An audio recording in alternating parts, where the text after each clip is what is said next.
Good morning, everybody. It's sunny here in Sydney this morning, and you're watching Jaqui Lane, the book advisor, and today I'm interviewing the author, Vanessa Hall. Good morning, Vanessa. Hi, Jackie. Great to see you, and thank you so much for taking the time today. So Vanessa wrote her book, The Truth About Trust in Business, back in 2009. In fact, it might have been earlier because I think you mentioned that you've got a couple of editions, but we'll get to that. And we connected not long after she published her book.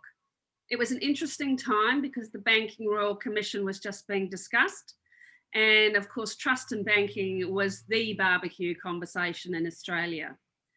The book helps people, and not just business people, understand how trust is built and how it breaks down. It gets to the core of trust and how it works in our business and our personal lives. Vanessa has also written a book for young children about trust, which I found really interesting. And when I was planning this conversation, it occurred to me that trust is very similar to a discussion I had with another author about values. We all instinctively think we know what our values are and what trust means, but I'm not sure that many of us have really interrogated, in this case, what is trust, what it means to us, and how do we respond to it when it breaks down, and why, and in some cases, why we are so trusting. Particularly interesting with all this online fraud that's happening now. Vanessa has spent 15 years or so helping business leaders, directors, corporates, communities, churches, parents and children understand and become equipped to build and restore trust. She has worked with all levels of governments and corporates, local charities, schools, churches, as well as individual leaders, and really throughout the world. I was going to list the countries, but Vanessa, pretty much you cover everything. So with that introduction, I'd like to delve a bit more into your business book journey, Vanessa. So first up, why did you decide to write a book about trust? Thanks, Jackie. Obviously, trust is everywhere. And as you said, it's something that we're not generally aware of until it breaks down. And I was interested. I started when I decided that I wanted to be about trust, and I started reading, seeing what was actually out there. And there wasn't a lot of books out there about trust, or if there was, it tended to be from one particular angle. So it might have been trust in sales or trust in leadership. And to me, it was trust is trust. And so I wrote the book because I wanted to, one, it was a chance for me to actually explore my own thinking around it. But two, to establish that credibility in that space as well, and to be able to reach people with the information, like what's the best way to put that kind of information into people's hands. To me, I thought, well, a book is a great way to do that. So, yeah, that's lovely, and I'm a book fanatic, so you've got me there. Yeah. And just before we started this conversation, we were having a quick chat. I noticed that the edition that I have was printed in the US, and you've got another edition there. Let's have a look at that one. Yeah. So I actually wrote the book in 2007. Oh, right. And I self-published and had it printed here in Australia. And so this is the Australian version. It's probably hard to see it, but it's got this beautiful raised, leaf on it. So people used to always touch it, and it feels nice. And I started distributing it here in Australia, and it got picked up by a US publisher in 2009 or 2008, as we were starting to work towards it. And of course, the idea about having a book published in the US and distributed through the US was really appealing, as an author. But it also had its challenges. They didn't want the Australian version of the book. They wanted an American version of the book, which basically meant changing all the S's to Z's. And, terminology that we would be able to read and understand, like wages versus salaries and things like that. They were very particular about, it needed to be this word because that's the word that that the US market would understand. And I had quite a few arguments with them actually, and said, well, we managed to read books here, from the US, and we managed to actually do understand them. So I wasn't quite sure. So it was quite a challenge and a costly exercise actually in the end. So. So you were originally really quite chuffed that your book had been picked up by an American publisher. Would you go that route again, knowing what you know? Probably not. Probably not. They got the book into Barnes and Noble and some of the big stores in the US, but then I had to pay extra for a full PR plan. And when you're actually talking about PR across a country like the United States, we're talking back in 2009. I mean, it was a $25,000 exercise. Wow. But it got me. I did a across the whole country radio interview tour and all sorts of things. I wasn't actually physically over there, and that in itself, had its challenges. So. It was a costly exercise, and it's.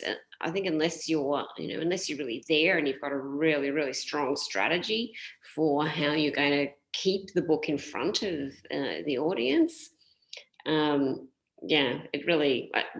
didn't generate the sales that I would have liked as well. So I think writing a book's one thing, but marketing it and continually getting it out there is a whole nother ball game. I've realised, and I think being a self-publisher, having to draw that distinction, like when am I the author and when am I the publisher and the distributor and so on, and recognising that they're actually very distinct roles.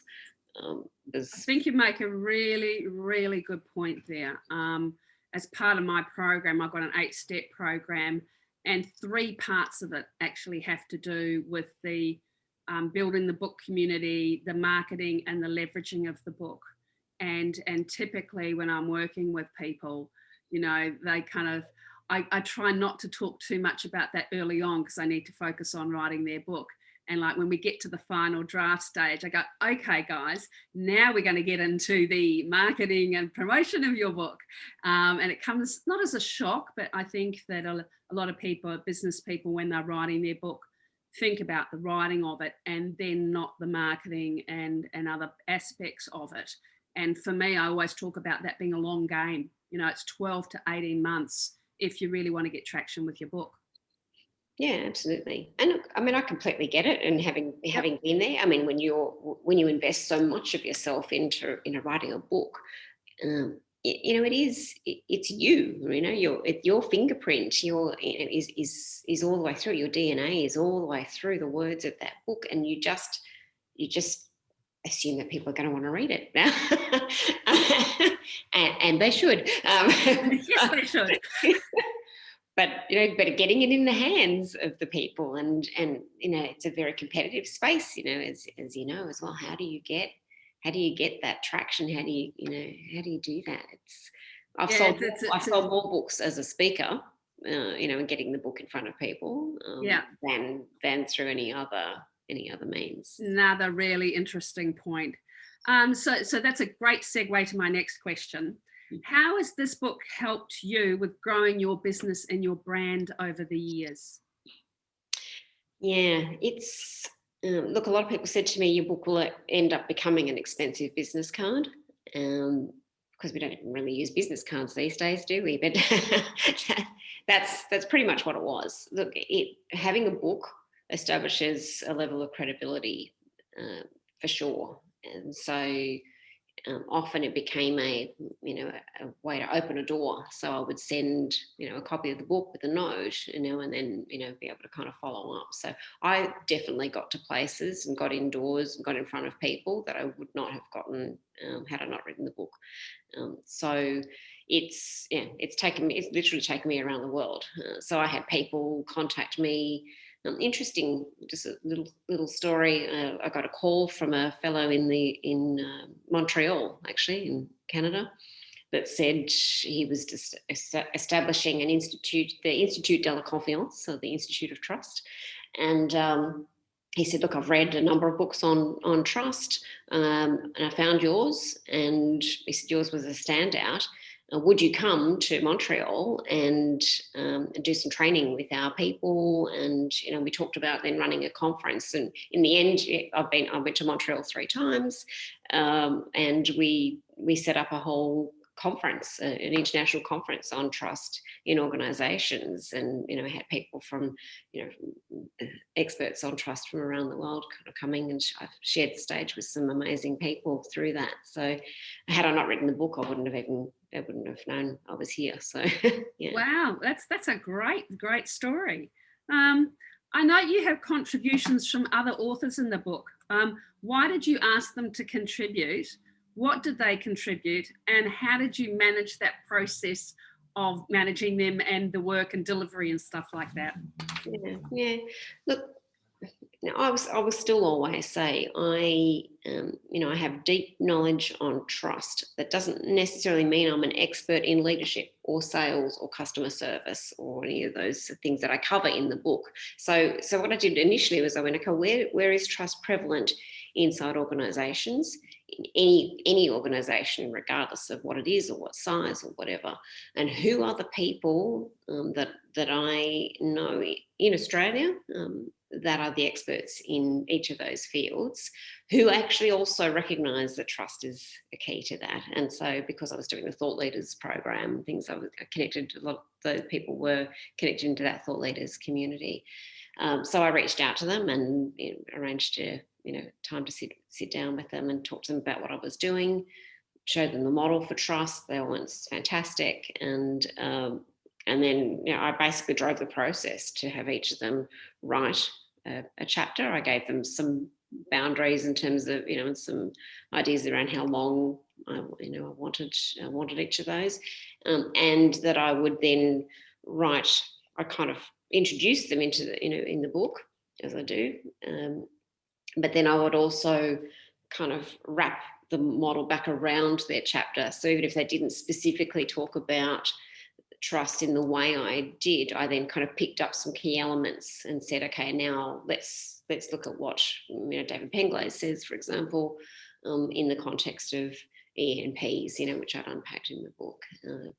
It was a great process. They I think almost every one of them has also gotten business from being a contributor in the book as well, because people have gone, okay, well, if I want to do something on trust in sales, then David's the guy, or Fiona from a marketing perspective, Fiona Pearman. So so it was that's a really interesting insight, and might follow that up later on. So of course I've read the book, which is great, and I particularly, apart from the content, I like the diagrams and the graphics that you've got in it, which are quite simple but very clever in their own way. Perhaps just for those who are listening to this interview, perhaps you could just have a bit of a summary of how the book is structured and why you structured it the way you did. Okay. I think some of the structure shifted in the US version from the Australian version, but interestingly, I introduced myself as, and the fact that it's a business book. It's not an academic exploration, and I'm not a psychologist. It's just it's a conversational style, and so first up, that style was really important for me. And the feedback that I've gotten over the years, people say I read the book, it was an easy read in the sense that it wasn't like I'm wading through this technical information, and they said it felt like you were talking to me. And so I wrote it with that language in mind. As you said, the illustrations are simple. I hand drew all of the illustrations, and then I had an illustrator that helped me, with the whole editing and putting the book together, the design of the book. And so they picked up and redrew those.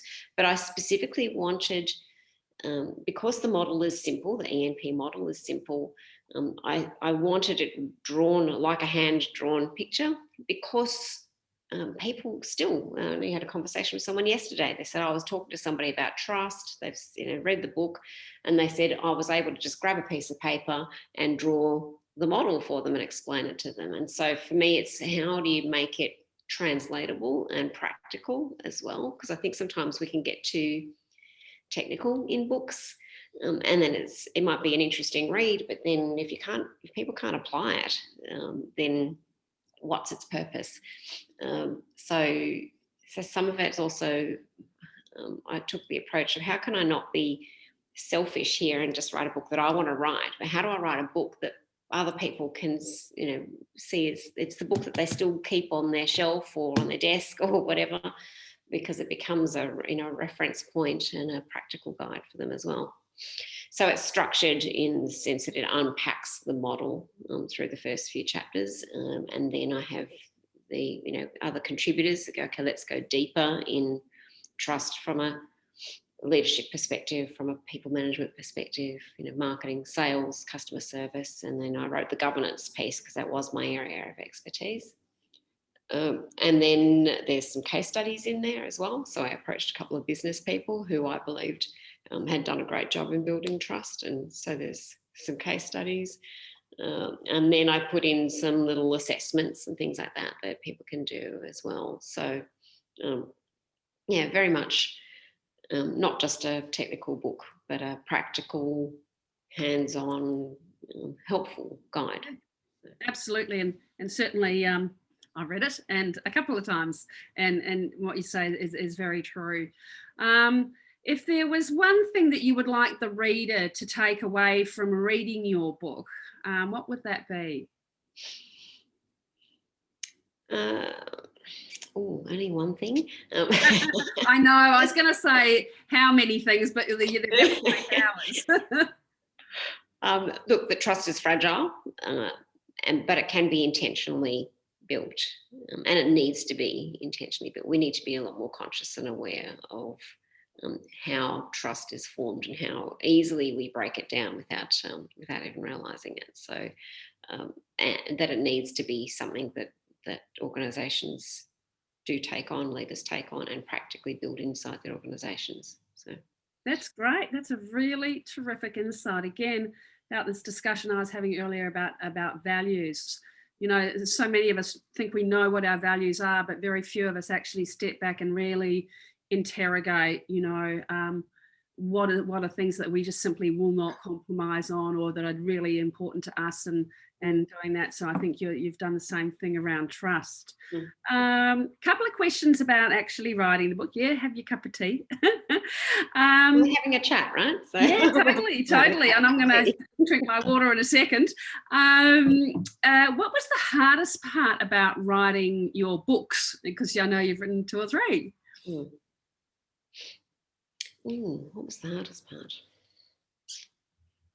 Look, I mean, I love writing. I write every day, so writing for me is not a difficult thing, I have to say. Probably putting it together and getting the structure right, I'd say would be the hardest thing, and that's where I find, it's just distinguishing the different roles that we play. And sometimes when I write, I've just free flow, and that's great, but it's not always the best way to structure a book, as you would well know.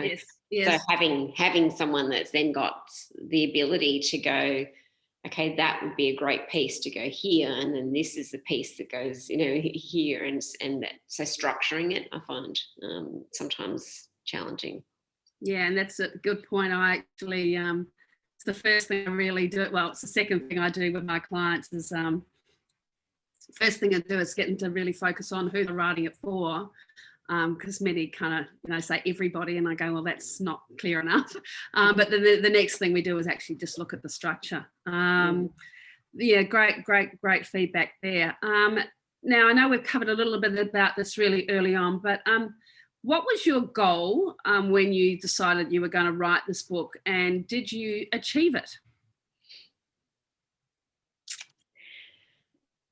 I wanted to write a book that was going to last. There's a lot of people out there. I think you and I have had a bit of a conversation about this once before, Jackie. There's a lot of people out there who go, I'm going to help you write a best-selling book, right? And then they all get together and they write a book, and they don't really care whether it's any good or not. And they all just buy each other's books, at the same time, on a particular day, and they're all of a sudden their book shot to, bestseller status. I wasn't interested in having a best-selling book one day that everyone's forgotten the next. My goal was I wanted to write a book that would become the Bible for trust for leaders, and that meant that meant that I wanted people to be reading it 20 years, 30 years after I wrote it. Have I achieved that? Yeah, the book still sells. We wrote it back in 2007, so and people still read it, still find value in it. Look, obviously the case studies that are a bit older now, and so I've got a whole thing we've got to have a conversation about whether I write a second edition of this. But I don't know. Does that answer you? Yes, it does, and you've actually kind of answered another question I had, so I'm going to skip a few here. So the next couple of questions around the lessons that you've learned from publishing your books. What would you not do again?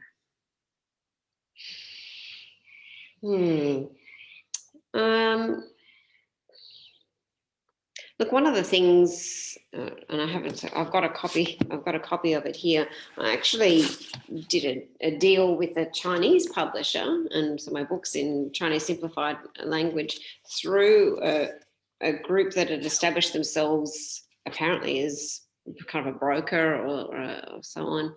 And then it just disappeared. I got my half a dozen copies, and I have absolutely no idea where that book's gone. It's very difficult to track because it's in Chinese. So I had to go digging around, find people that can help me understand where is the book gone, what actually happened with it. I was paid an upfront fee, I think back whenever it was, it was back in a similar sort of time frame in 2009, 2010 or something. I got paid $3,000 something for to hand over the rights to the book. I mean, it might have sold millions of copies in China. I've got no idea. So I wouldn't do that again. I think being more strategic. Yeah. I wished I was more strategic about the book. I just wanted to write a book. Yeah. And as I've said, that's like the easy part in some ways. It's the what happens next. That's the challenge. So I wish I'd been a little bit more strategic about what I was going to do with it. Yeah. And you've alluded that you might be doing a second edition, but I guess my question is, having done the book, what would you change, if anything? Yeah, not much actually, which is kind of surprising. I think it's achieved its goal. The feedback on it constantly is very good.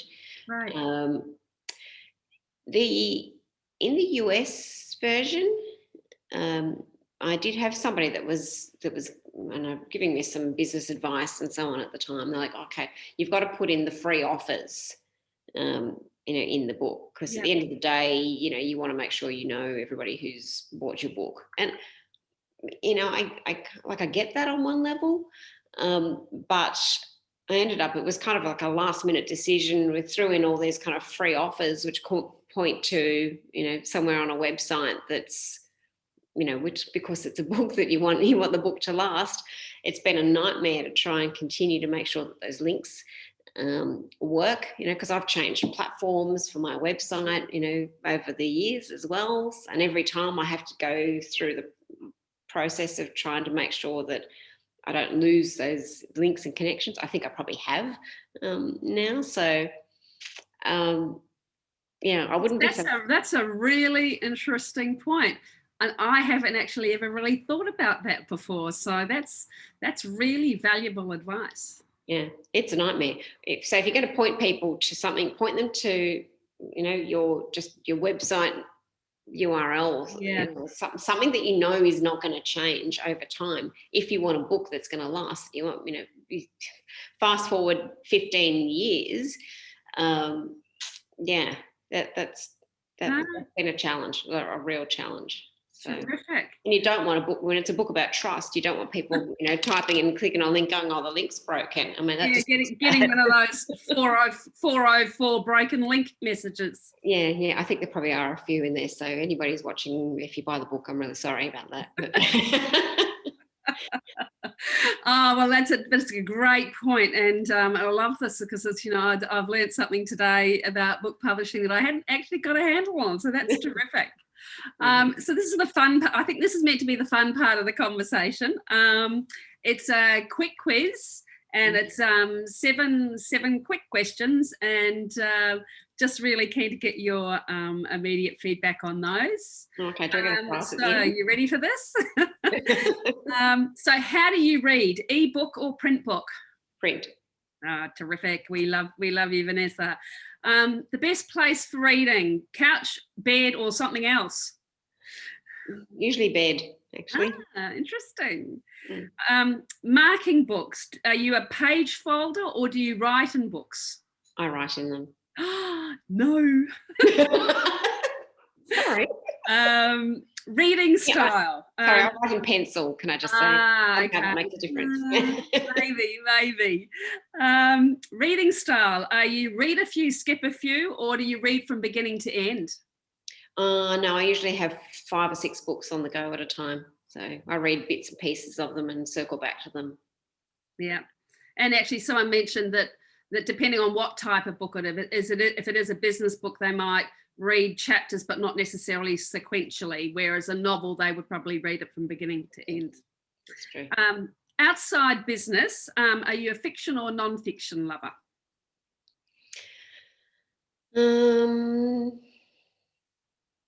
I don't read a lot outside of business, actually. Yeah. Interesting. Okay. Yeah. Sharing books, are you a hoarder or a giver?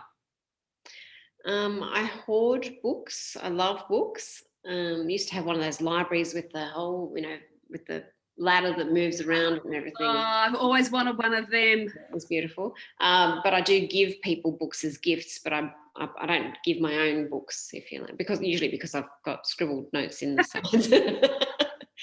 That's a good excuse. Keep hold of that. I can't give you this book because it's got my notes in it. Writing style. I suspect I know the answer to this, but I'll ask you: Oxford, Australian English, or US? Oh, what do you think?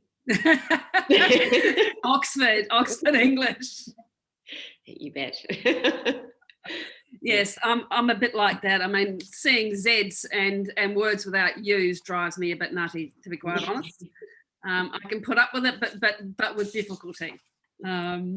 Hey, Vanessa, thank you so much for your time this morning. It's been lovely to chat to you about your book journey, and I've learned some really interesting things about publishing that I didn't know. So there you go, always learning, and lovely to learn from someone that I trust. Oh, thank you. So you have a wonderful day, and look forward to catching up with you again soon. Yeah, perfect. Thanks, Jackie. That's a pleasure.